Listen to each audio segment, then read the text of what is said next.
2019년 내 가격을 보는 것이 중요하다. 이 지역의 가격이 갑자기 비이성적으로 너무 내려가지고 여기랑 붙었네?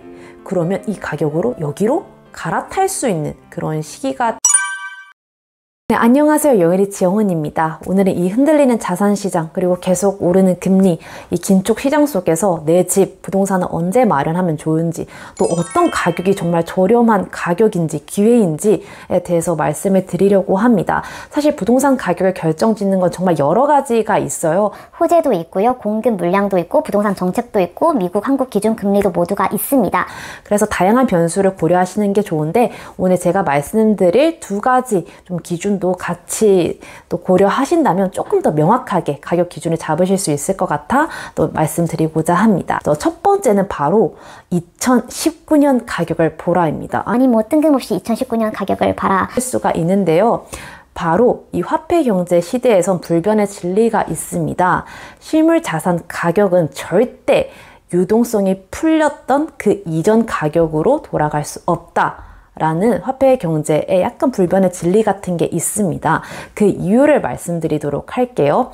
우리가 2020년에 이제 코로나가 터지면서 정말 많은 유동성이 풀렸습니다. 사실 필요 이상으로 풀리긴 했어요. 미국은 거의 6조 달러를 때려 넣었거든요. 이 6조 달러는 너무나도 큰 돈이잖아요. 이게 뭐 6년간, 뭐 8년간 쓴 게 아니라 단 거의 2년 만에 6조 달러를 부었거든요. 그러다 보니까 이게 정말 필요한 사람들 뿐만 아니라 뭐 주식, 뭐 비트코인, 실물 자산, 뭐 기업 할 거 없이 다 들어가게 된 거죠. 그렇기 때문에 좀 비이성적인 돈이 풀려서 비이성적인 슈팅이 생겼다라고 저는 생각을 합니다. 그렇기 때문에 자산 가격, 부동산 가격도 지나치게 많이 오르는 것도 있었고요. 그래서 근데 이제 긴축을 이제 시작을 하니까 돈을 다 회수해가지고 2019년 가격으로 간다는 거네? 라고 생각을 하실 수가 있어요. 근데 아까 제가 뭐라고 얘기했죠? 절대 그 전의 가격으로 갈 수 없다라고 얘기를 했잖아요. 그 이유가 뭐냐면 이 회수가 내가 6조 달러를 풀었다고 하더라도 6조 달러가 온전히 회수가 안 됩니다. 은행이 대출을 해주고 그 돈을 그대로 갚는 시스템이 아니에요.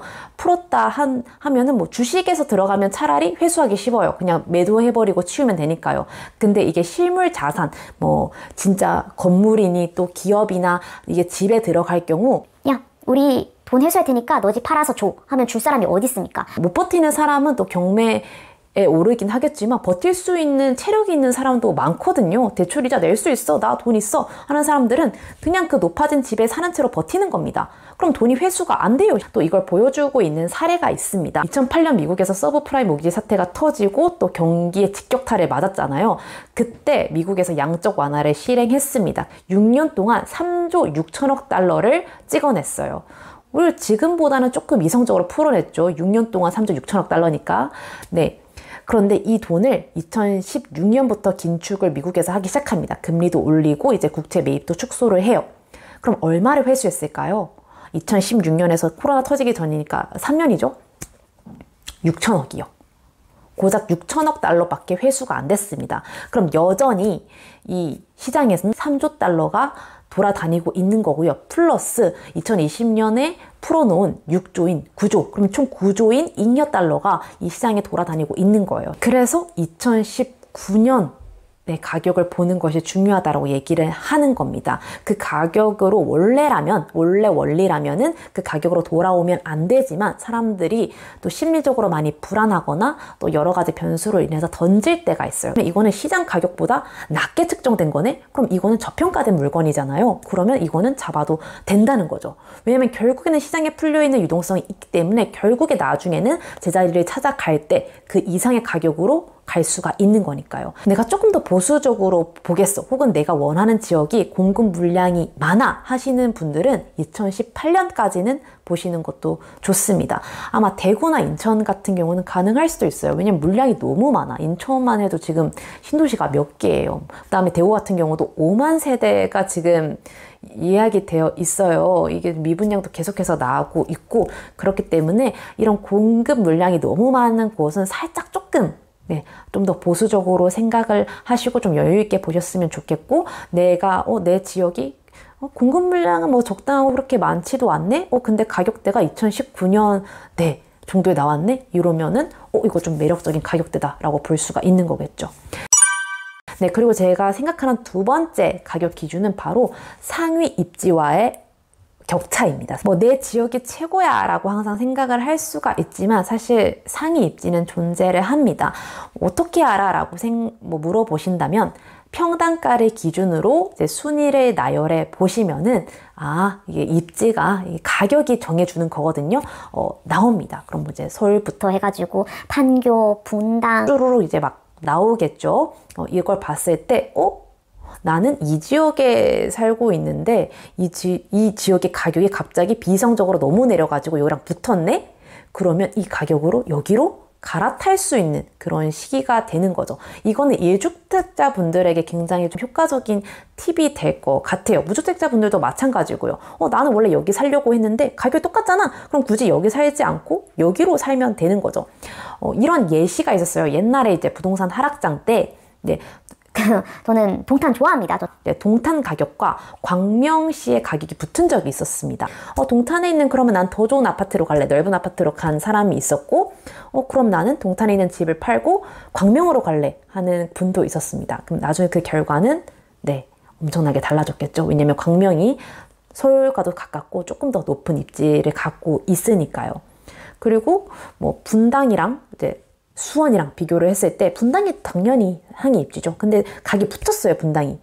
그러면은 수원에 있는 집을 팔고 분당으로 옮겨가신 분들은 너무 또 높은 자산 가격에 맞받고 이제 가격이 이제 하락장이 되다 보면은 이제 많이 올랐던 것부터 떨어지기 때문에 이게 붙는 경우가 존재를 하거든요. 그래서 이 붙었을 때는 특히 2주택자 분들은 기회다라고 생각을 하시면 좋을 것 같습니다. 난 다른 지역으로 가기 좀 그래 하시면은 구도 괜찮아요. 구. 이제 수원시도 뭐 장안구, 팔달구, 영통구가 있잖아요. 근데 영통구가 이번에 물량이 되게 많이 들어왔거든요. 뭐 팔달구도 많이 들어왔고 내가 뭐 장안구에 살고 있어. 근데 영통구가 갑자기 훅 떨어져서 붙었네? 그러면 영통구로 옮겨갈 수 있는 기회가 될 수가 있는 거고요. 네, 뭐 가격은 알겠어요. 근데 지금 대출 금리가 너무 비싸요 하시는 분들도 있을 거예요. 그래서 더 첫 무주택자 분들이라면 디딤돌 대출을 이용하시는 게 좋습니다. 디딤돌 대출은 정부 지원 대출이기 때문에 아직까지도 대출 금리가 2% 내외거든요. 이전이랑 거의 2020년이랑 똑같잖아요. 그렇기 때문에 상대적으로 조금 여유 있게 대출 이자를 낼 수가 있겠고요. 나는 더 6억 이상, 6억대 매물을 원합니다 하시는 분들은 4%이기 때문에 내가 좋은 가격의 집을 획득하는 것도 중요하지만 더 중요한 거는 내가 이 대출 이자를 감당할 수 있는가 또 한번 생각을 해보셔야 돼요. 2억인데 대출금리 4%면 거의 뭐 원리금만 160만 원, 150만 원씩 나가게 되는 거거든요. 내가 이 돈을 내고도 과연 생활비가 적정한지에 대해서 고민을 한 번 더 해보시고 이거 안 돼 라고 하시면 조금 더 낮은 가격의 집을 보시는 것도 좋을 것 같습니다. 그래서 나는 총 대출 이자로 얼마 정도 될 수 있는지 한번 확인을 해보셨으면 좋겠고 또 내가 보고 있는 집이 매력적인 가격으로 왔는지 확인을 또 해보셨으면 좋겠고 마지막으로 우리 지역, 그 지역이 물량이 어느 정도 있는지 분양이 시작되는 그런 곳은 없는지 한번 살펴보시면 좋을 것 같습니다. 나 구축 아파트는 좀 그렇고 근데 청약은 되게 힘들고 그래도 신축을 한번 가고 싶다 하시는 분들은 분양권을 보시는 게 좋습니다. 올해 입주하는 세대들 중 공공 분양인 것들 그리고 이 전매 제한이 걸리기 전에 청약을 시작한 단지들 같은 경우에는요. 지금 팔고 있어요. 네, 분양권을 팔고 신축인데 바로 매매를 또 할 수 있게 되어 있거든요. 이런 단지들도 보시면 좋을 것 같아요. 이런 단지들 같은 경우는 주위 시세를 한번 조금 보시고 시세 대비 저렴한데 하시면은 이제 또 겟할 수 있는 기회가 될 수가 있는 거겠죠. 어쨌든 수도권에서 또는 지방에서든 신축은 그만한 위험을 갖고 있으니까요. 나중에 시장이 정말 좋아졌을 때는 그 신축 대단지 아파트부터 갈 가능성이 높거든요. 그리고 나는 이것도 가격이 조금 부담스러워 하시는 분들도 있어요. 그러면 한 4년 차 된 아파트를 보시는 게 좋습니다. 4년 차도 거의 새삥, 네, 누가 봐도 새 아파트예요. 4년차 아파트를 왜 봐야 되냐면 이제 전세 만기가 도래합니다. 이제 2+2가 됐잖아요. 임대차법 때문에 나가는 시기가 도래할 텐데 이때 전세를 또 구하지 못하면은 어떡해? 근데 내가 그 전세를 낼 돈이 없어. 그러면 매도를 해서라도 전세를 줘야 되는 거잖아요. 그렇기 때문에 내가 집주인이 아쉬운 입장이기 때문에 상당히 더 저렴한 가격으로 나올 수가 있거든요. 그래서 신축을 알아보고 싶으신 분들은 앞서 말씀드린 4년차 된 아파트 그리고 분양권 단지를 살펴보시면 좋을 것 같습니다.